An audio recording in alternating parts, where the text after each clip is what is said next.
आज उष्मागतिकी चैप्टर का कौन सा पार्ट 4 हो जाएगा। ठीक है, चलिए देखिए क्वेश्चन ध्यान से।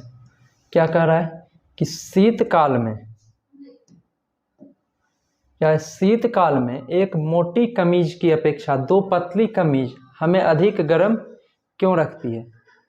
मतलब कहने का मतलब है शीतकाल में या ठंडा के मौसम में एक मोटी कमीज की अपेक्षा दो पतली कमीज क्यों पहनी जाती है, ये बोल सकते हैं। तो क्या पहला ऑप्शन क्या है, दो पतली कमीजें अधिक मोटी हो जाती है अतः उष्मा संरक्षण को रोकती है। जब मोटी करना था तो एक ही मोटा रख सकते, नहीं होगा। दो पतली कमीज के बीच वायु परत सुचालक का कार्य करती है, ये भी नहीं होगा, क्योंकि अगर सुचालक का कार्य करेगा तो क्या होगा, फिर अपना शरीर से उष्मा कहाँ चल जाएगा, बाहर निकल जाएगा। दो पतली कमीज के बीच वायु परत किसकी कार्य करती है, कुचालक या रोधी माध्यम का कार्य करती है। तो अब मान लो बीच में रोधी माध्यम का कार्य करेगा तो क्या होगा, हमारे शरीर का जो तापमान है वो ठंडी के मौसम में क्या होता है, वातावरण का तापमान हमारे शरीर के तापमान से कम होता है। चूंकि उष्मा का संचरण किधर होता है, गर्म से ठंडा की या उच्च से निम्न की ओर। तो उस कंडीशन में ठंड के मौसम में हमारा शरीर का तापमान क्या होता है, वायुमंडल में नहीं जा पाता, क्योंकि दो पतला कमीज पहनते हैं तो क्या होता है, बीच का जो वायु परत होता है वो रोधी माध्यम या कुचालक का कार्य करता है।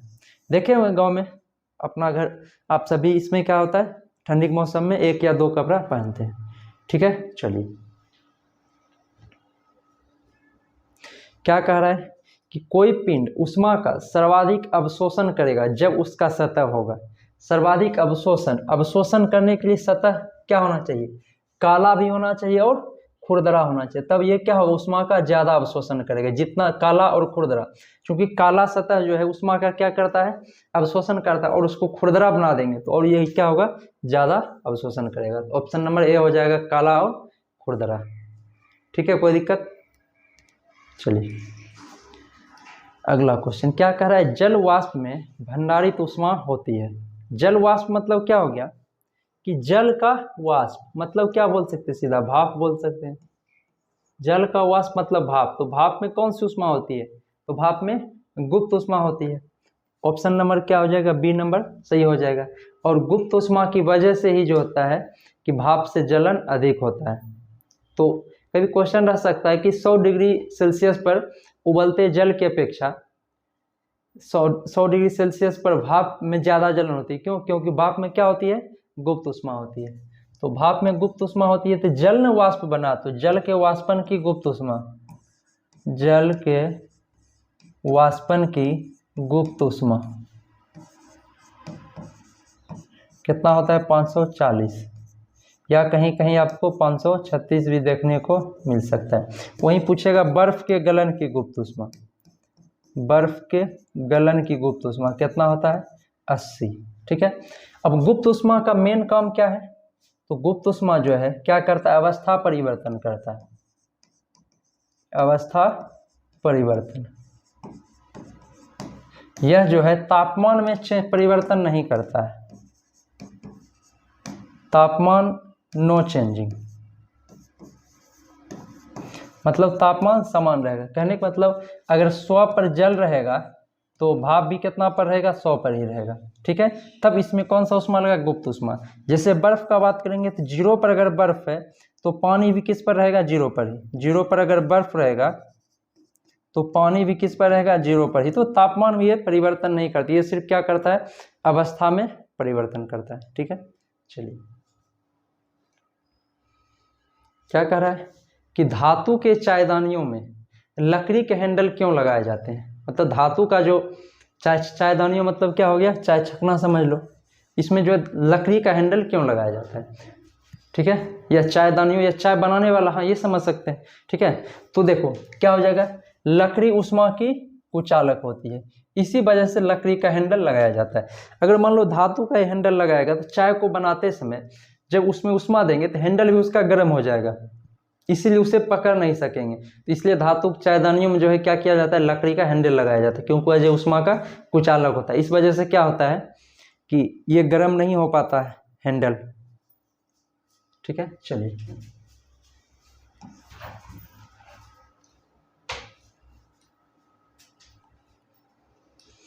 क्या कह रहा है, गर्म मौसम में पंखा आराम का एहसास दिलाता है क्योंकि। तो गर्म के मौसम में जब हम देखते होंगे बाहर से कहीं आते हैं पंखा चलाते हैं, क्या होता है, कुछ आराम मतलब ठंडा का अनुभव होता है। गर्म मौसम में आराम का मतलब क्या होता है, ठंडा का अनुभव। क्यों होता है, तो हमारा शरीर हवा में अपेक्षाकृत अधिक ऊष्मा विकीर्ण करता है, कोई लीगल नहीं। पंखा ठंड हवा देती है, ये भी कोई लीगल नहीं। हवा की चालकता बढ़ जाए, नहीं होगा। हमारा पसीना जो है द्रुतता से वाष्पित होता है, मतलब पसीना वाष्पित। तो देखते होंगे जब पसीना रहता है, घर आते हैं पंखा चलाते होंगे तो क्या हो जाता है, पसीना जो रहता है वो धीरे धीरे सूखने लग जाता है, नहीं सूख, पसीना सूख जाता है। इस ओर से हमको क्या लगता है, ठंडा जैसा लगने लगता है। जब पंखा चलाते हैं तो पसीना क्या होता है, द्रुत मतलब जल्दी से वाष्पित हो जाता है, इसी वजह से क्या होता है, फिर ठंडा का एहसास होने लगता है। ऐसा फीलिंग भी किए होंगे, जब बाहर से कहीं से आते हैं तो पंखा चलाने के बाद क्या होता है, पसीना सूखता है तो ठंड लगने लगता है। ठीक है, चलिए थर्मोस्टेट का प्रयोजन क्या है, मतलब या थर्मोस्टेट किसे बोल सकते हैं। ठीक है, स्टेट मतलब स्थिर, मतलब एक समान रखना। ठीक है, ये थर्मो मतलब क्या हो गया, तापमान। तो तापमान को मापना नहीं होगा, तापमान को बढ़ाना नहीं होगा, तापमान को स्थिर रखना, यही हो जाएगा। ठीक है, स्टेट रखना मतलब स्थिर रखना, तापमान को स्थिर रखना क्या कह सकते हैं, थर्मोस्टेट कह सकते हैं। ठीक है, चलिए क्या कह रहा है कि मिट्टी के घड़े में निम्न में किस क्रिया के कारण जल जो है ठंडा रहता है। मतलब मिट्टी का जो मटका रहता है उसमें जल किस क्रिया द्वारा ठंडा रहता है, किस क्रिया द्वारा ठंडा रहता है, तो वाष्पीकरण की क्रिया द्वारा जल उसमें जो है ठंडा रहता है। ठीक है, तो वाष्पीकरण के लिए अगर हम क्षेत्रफल बढ़ा दिया जाए तो और ज़्यादा वाष्पीकरण होता है।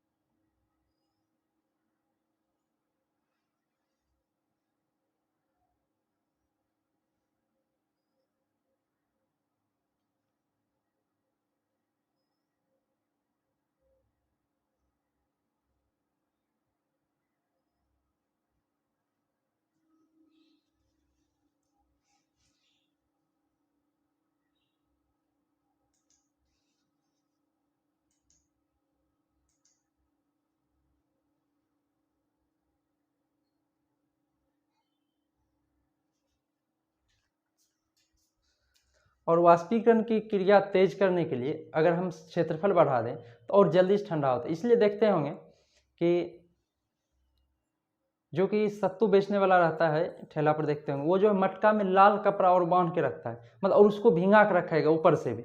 क्यों, क्योंकि उससे क्या होगा कि मटका के अंदर का जल और मटका बाहर भी उस पर क्या करता है, पानी देता है, वो दोनों क्या होता है आपस में फिर टच हो जाता है। इससे क्या होता है, ज़्यादा से ज़्यादा मात्रा में पानी जो वाष्प बनकर जाता है। और वाष्प में चूंकि वाष्पीकरण में क्या बनता है, वाष्प बनता है, और वाष्प अपने साथ क्या ले जाता है, उस गर्मी भी ले जाता है जिसे कि ऊष्मा कहते हैं। ठीक है, पानी ले जाएगा वाष्प अपने साथ, साथ ही साथ ऊष्मा ले जाता। अब किसी भी चीज़ से ऊष्मा बाहर निकलेगा तो ऑटोमेटिक वो चीज़ क्या होगा, ठंडा हो जाएगा। ठीक है, चलिए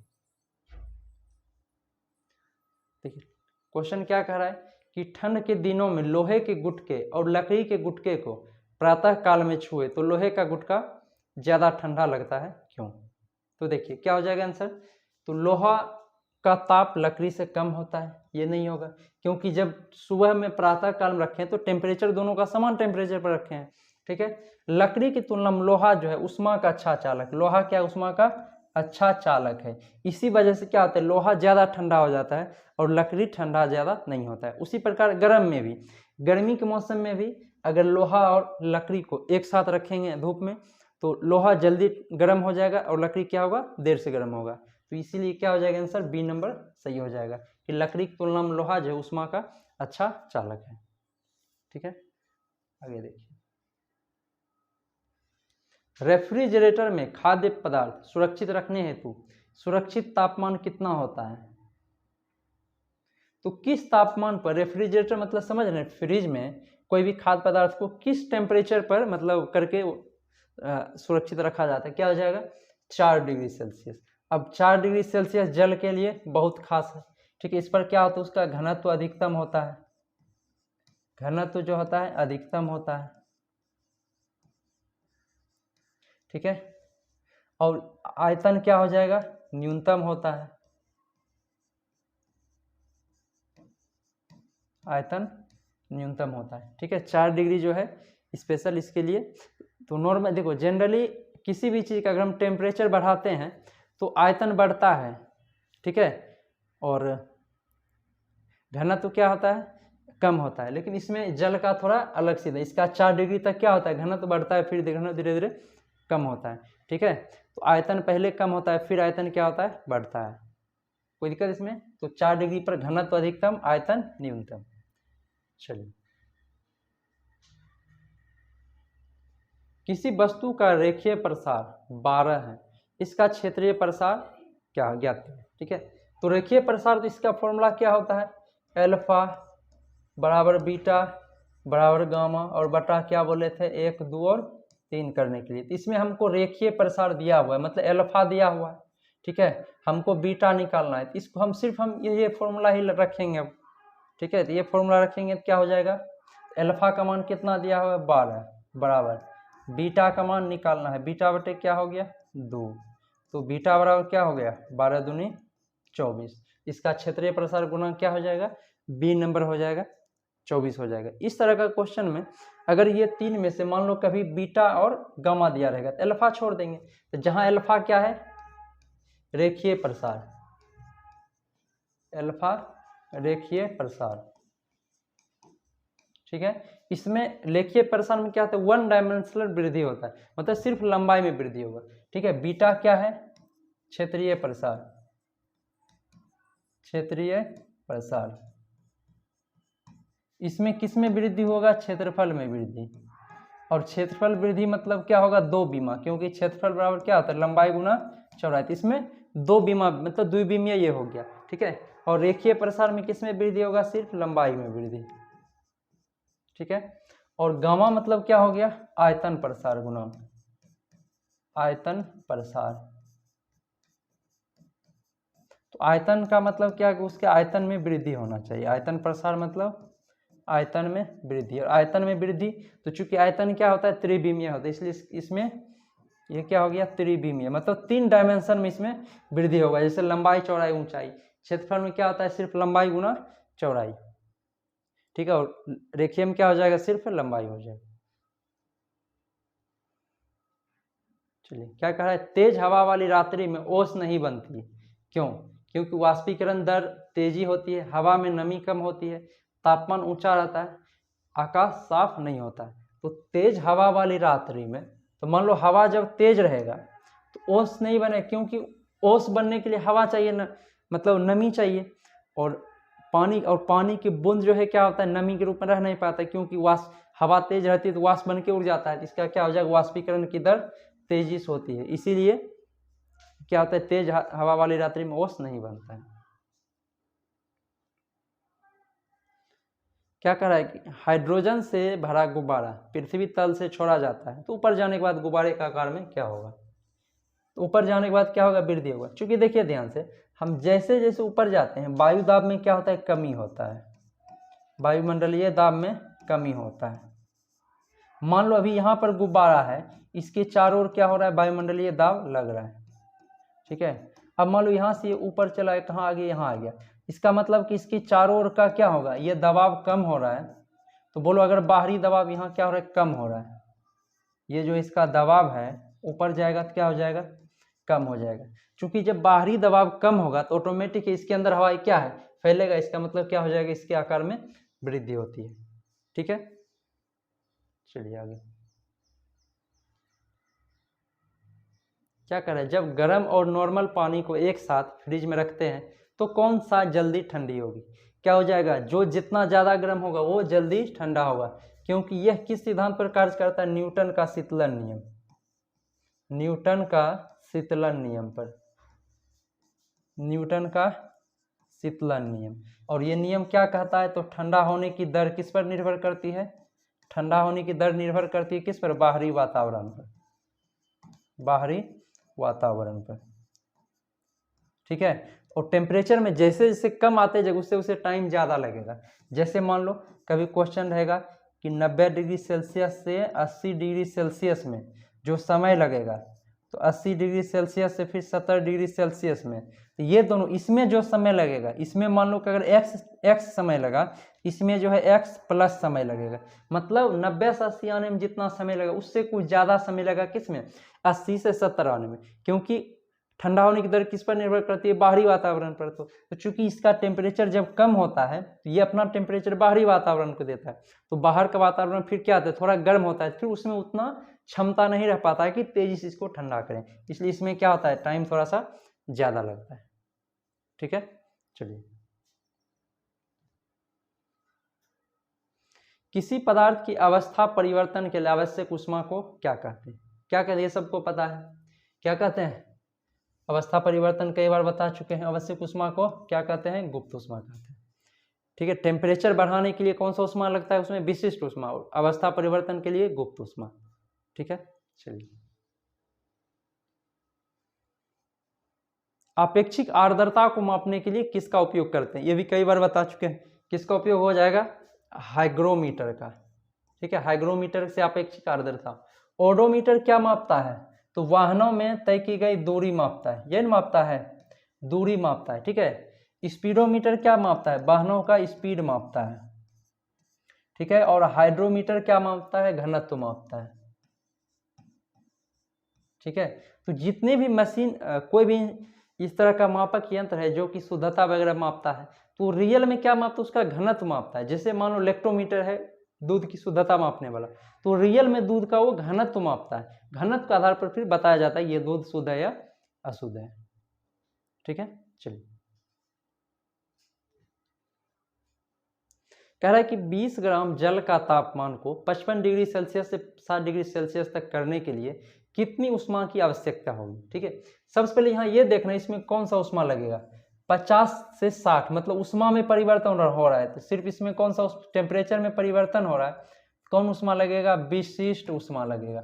ठीक है, तब कह रहा है कि इसको कुल कितनी उष्मा की आवश्यकता होगी, तो कुल कितनी उष्मा हो जाएगी इसकी, तो इसमें जब विशिष्ट उष्मा का फॉर्मूला क्या होता है, ms डेल्टा टी, जहां m क्या होता है, द्रव्यमान, द्रव्यमान इसका कितना है,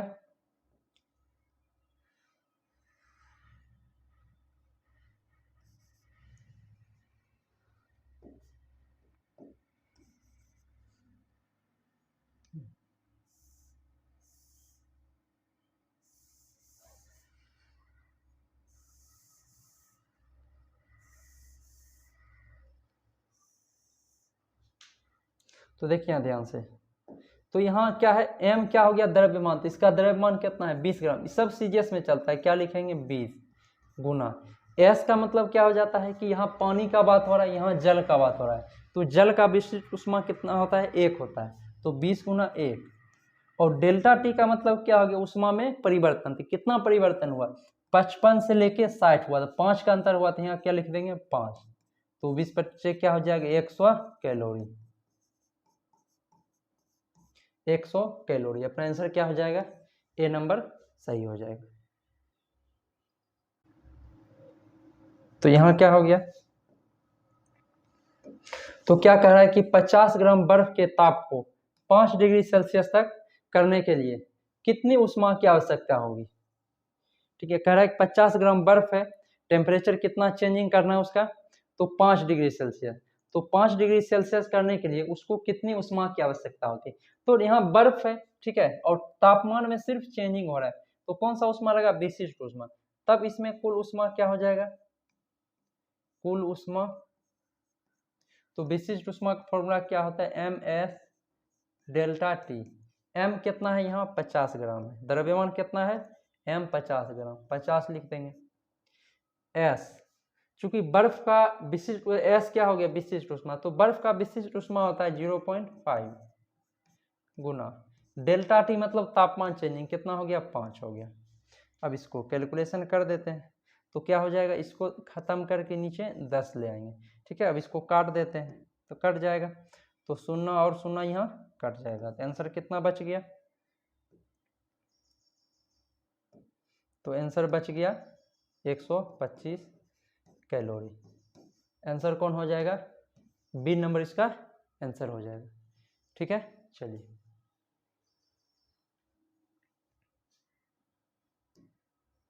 क्या कह रहा है कि 30 ग्राम बर्फ है जिसका तापमान क्या है -20 डिग्री सेल्सियस, इसे 0 डिग्री सेल्सियस वाले जल में बदलने के लिए, इसे क्या कह रहा है कि 0 डिग्री सेल्सियस वाले जल में बदलने के लिए कितनी ऊष्मा की आवश्यकता होगी। ठीक है, तो देखिए इसमें दो कंडीशन लागू होगा। पहला तो बर्फ है -20 डिग्री सेल्सियस पर, तो डायरेक्ट वहां से जल में नहीं बदलेगा, पहले बर्फ कहाँ आ गया आएगा, तो -20 से आएगा किस में 0 डिग्री बर्फ में। इसमें दो स्टेप लगेगा, पहला कौन सा लगेगा, तो 0 डिग्री सेल्सियस पर क्या लाना है पहले बर्फ को, ठीक है, और दूसरा फिर 0 डिग्री सेल्सियस पर क्या करना है, फिर पानी बनाना है। ठीक है, अब देखिए दोनों में दो कंडीशन हुआ। पहले बर्फ का तापमान -20 से लाना है 0 पर, इसमें पहला कौन सा ऊष्मा लगा, विशिष्ट ऊष्मा, क्योंकि टेम्परेचर में चेंजिंग कर रहे हैं। दूसरा क्या कह रहा है कि जब 0 पर बर्फ आ जाएगा फिर उसको 0 पर पानी बदलना है, तो चूंकि जब 0 पर फिर पानी बदलेंगे तब कौन सा ऊष्मा लगेगा, गुप्त ऊष्मा। ठीक है, अब इसका लगा देते हैं फॉर्मूला, क्या हो जाएगा कुल ऊष्मा, इसमें 2 बार ऊष्मा लगाना है, कुल ऊष्मा, तो कुल ऊष्मा क्या हो जाएगा, पहला लगा विशिष्ट ऊष्मा, क्या हो जाएगा ms डेल्टा टी, उसके बाद कौन सा ऊष्मा लगा गुप्त ऊष्मा, फॉर्मूला क्या हो जाएगा m इंटू एल। चलिए अब देखते हैं, तो m क्या हो गया द्रव्यमान, कितना ग्राम है बर्फ 30 ग्राम है, लिख दे 30 गुना, s का मतलब हो गया विशिष्ट ऊष्मा, तो बर्फ का विशिष्ट ऊष्मा कितना होता है 0.5 होता है। ठीक है, गुना डेल्टा टी, तो देखो -20 था टेम्परेचर, उसको लाना है 0 तक पहले बर्फ में, कितना चेंजिंग हुआ 20 का, तो गुना क्या हो जाएगा 20 प्लस क्या हो जाएगा, तो यहाँ अब 0 पर आ गया है बर्फ। ठीक है, अब उसको किस में बदलना है, पानी में, तो m का मतलब क्या है कितना ग्राम था 30 ग्राम, तो 30 ही रहेगा।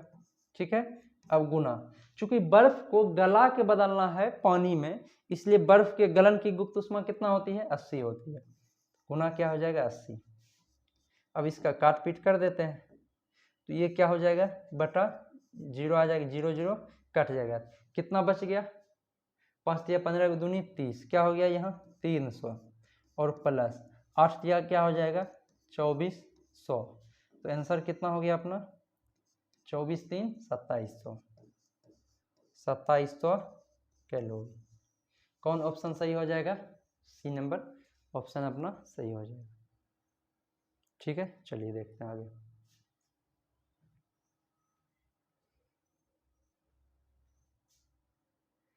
क्या कह रहा है कि 50 ग्राम जल है जिसका तापमान कितना है 20 डिग्री सेल्सियस, इसे भाप में बदलने के लिए कितनी ऊष्मा की आवश्यकता होगी। देखो जल को अगर भाप में बदलना है तो पहले उसको उबालने तक ले जाना है, तभी उबलेगा तभी ना भाप में बनेगा, तो उबलने के लिए कहाँ तक ले जाना पड़ेगा, पहले 20 डिग्री से उसको, चूंकि जल का क्वथनांक कितना होता है 100 डिग्री सेल्सियस, तो उसको पहले 20 से कहाँ ले जाना है 100 डिग्री सेल्सियस तक। तो पहला कंडीशन क्या हो जाएगा, तो 20 डिग्री सेल्सियस पर है तो 100 डिग्री सेल्सियस पर पहले क्या ले जाना पड़ेगा जल को। ठीक है, 100 डिग्री सेल्सियस पर जल को, उसके बाद फिर जो है 100 डिग्री सेल्सियस पर क्या हो जाएगा फिर भाप होगा। ठीक है, तो पहले देखिए जब पहला कंडीशन क्या है कि जब हम 20 से 100 डिग्री सेल्सियस पर जल ले गए तो ऊष्मा बढ़ा, इसका टेम्परेचर बढ़ाए है, तब इसमें कौन सा ऊष्मा लगा है विशिष्ट ऊष्मा। जब 100 पर जल पहुंच गया और फिर 100 पर भाप में बदलना है, इसकी अवस्था चेंजिंग कर रहे हैं, तब कौन सा ऊष्मा लगेगा इसमें गुप्त ऊष्मा लगेगा। ठीक है, अब फॉर्मूला पर बैठा देते हैं, इसमें 2 बार टोटल ऊष्मा कितना लगा 2 ऊष्मा, तो कुल ऊष्मा इसका क्या हो जाएगा, तो पहला लगा विशिष्ट ऊष्मा क्या होता है ms डेल्टा टी, उसके बाद कौन सा ऊष्मा लगा गुप्त ऊष्मा लगा, तो गुप्त ऊष्मा क्या हो जाएगा फिर m इंटू एल। ठीक है, तो देखिए m कितना है 50 ग्राम, 50 लिख देंगे।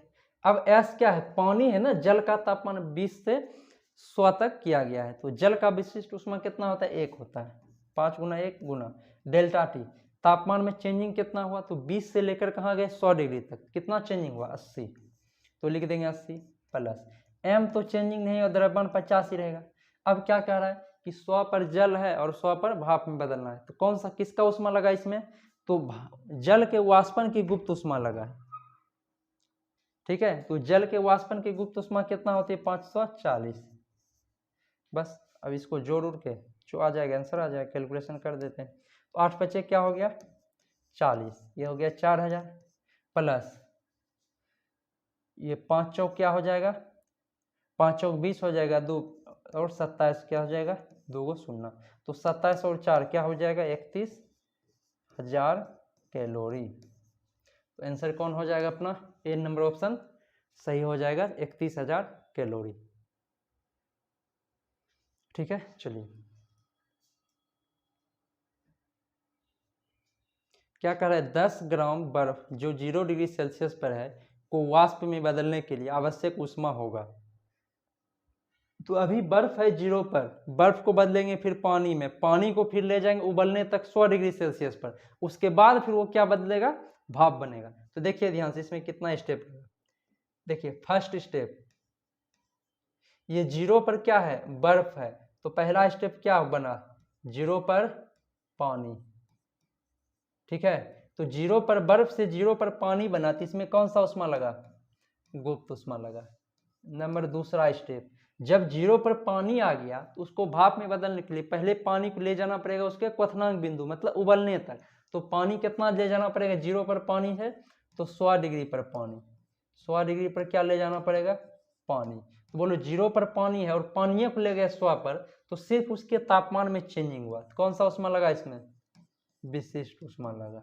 ठीक है, अब तीसरा, अब 100 डिग्री पर पानी है और भाप भी कितना पर बनेगा, 100 डिग्री पर। तो देखो तापमान में चेंजिंग नहीं हुआ, तापमान 100 था, पानी 100 भी रहा, भाप, लेकिन अवस्था परिवर्तन हो गया, तब इसमें कौन सा उष्मा लगा, गुप्त उष्मा। और यही तो पूछ रहा है कि वाष्प में बदलना, तो वाष्प तक पहुंच गए, टोटल इसमें कितना उष्मा लगा, 3 उष्मा लगेगा। अब इसमें फॉर्मूला बैठा देते हैं,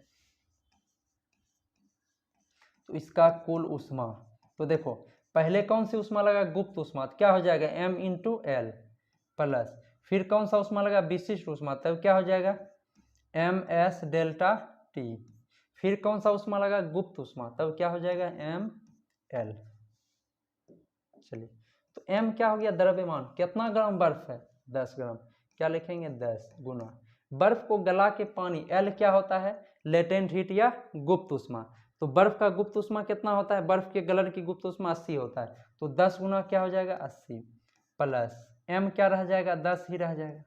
अब चूंकि मान लो इसमें जब हम गुप्त उष्मा लगाए हैं तो ये क्या बन गया, पानी।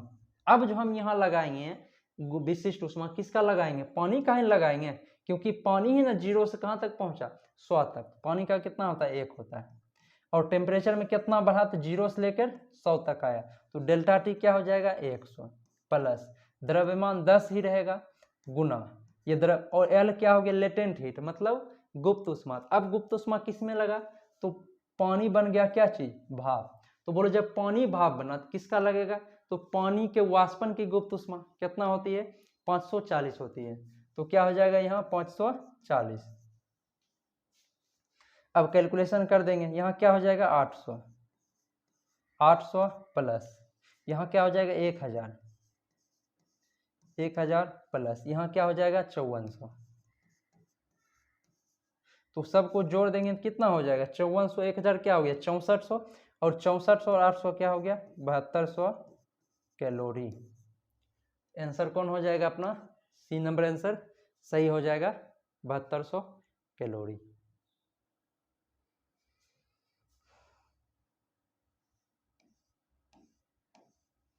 ठीक है, चलिए अगला देखते हैं।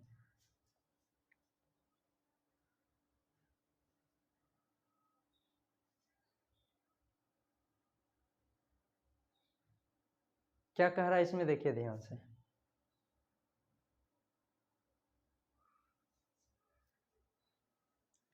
कह रहा है कि 0 डिग्री सेल्सियस ताप पर 5 ग्राम बर्फ को 20 ग्राम पानी में, जिसका ताप कितना है 45 डिग्री सेल्सियस है, में मिलाई जाती है, तो मिश्रण का परिणामी तापमान क्या होगा। तो मान लो मिश्रण का परिणामी ताप क्या है, T है। तो मिश्रण का क्वेश्चन जब भी आए इस तरह का, तो क्या बोले, दोनों को बराबर कर देना है। ठीक है, दोनों को क्या करना है, बराबर करना है। ठीक है, तो चलिए देखिए ध्यान से, तो पहले यहाँ क्या हो जाएगा, तो 0 डिग्री सेल्सियस पर 5 ग्राम बर्फ है, ठीक है, उसको जो है किस में मिलाना है, 20 ग्राम पानी में जिसका तापमान 45 डिग्री सेल्सियस है। तो मिश्रण का परिणामी तापमान क्या होगा, तो मान लो कि परिणामी तापमान T है, तो मतलब मान लो कि हम बर्फ मिलाए हैं और पानी दोनों को मिलाए हैं।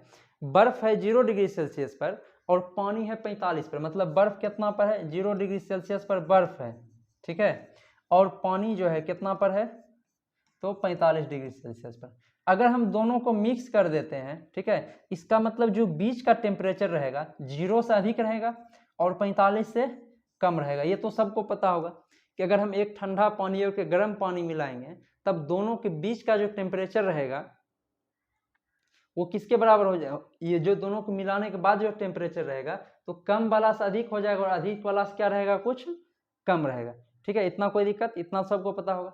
चलिए देखिए अब आगे।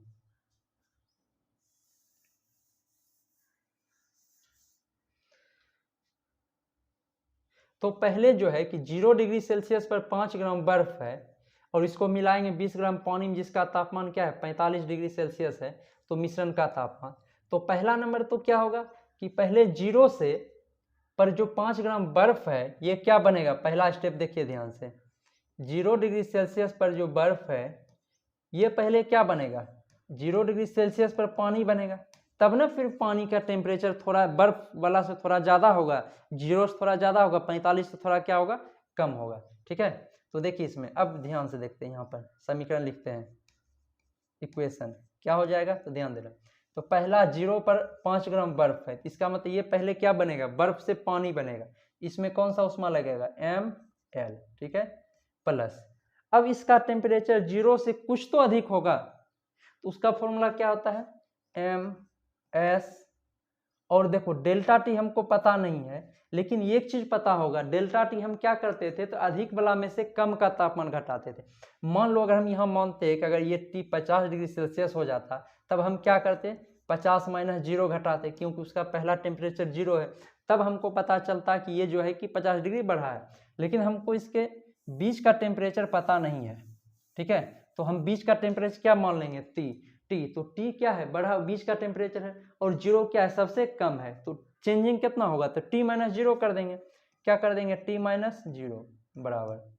उसके बाद ये जो 20 ग्राम पानी है जिसका तापमान 45 डिग्री सेल्सियस है उसका भी टेम्परेचर कुछ कम होगा, ठीक है, गर्म पानी क्या होगा, कुछ कम होगा, तो उसमें कौन सा उष्मा लगेगा, तो विशिष्ट उष्मा, तब क्या हो जाएगा, MS डेल्टा टी।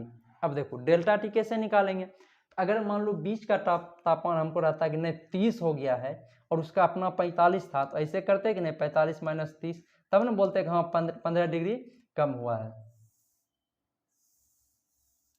लेकिन वैसा बात यहाँ नहीं हो रहा है, यहाँ क्या कह रहा है, 45 है लेकिन कम होके कितना हुआ, मान लिए कि टी कम हुआ है तो 45 - टी कर देंगे, इसमें क्या करेंगे, 45 - टी कर देंगे, ठीक है। चलिए अब इसका क्या हो जाएगा, फॉर्मूला बैठा देंगे, तो m कितना है बर्फ का, 5 ग्राम है, यहाँ क्या लिख देंगे, 5 गुना बर्फ के गलन की गुरुत्व ऊष्मा कितना होती है, 80 लिख दिए, प्लस अब ये जो 5 ग्राम था अभी रहेगा 5 ग्राम ही, लेकिन जैसे ही इसमें हम गुप्त ऊष्मा लगाए थे लेटेंट हीट, ये क्या बन गया, पानी बन गया। अब जो यहाँ S लगेगा, ये जो विशिष्ट ऊष्मा किसका लगेगा, पानी का लगेगा, ठीक है। चलिए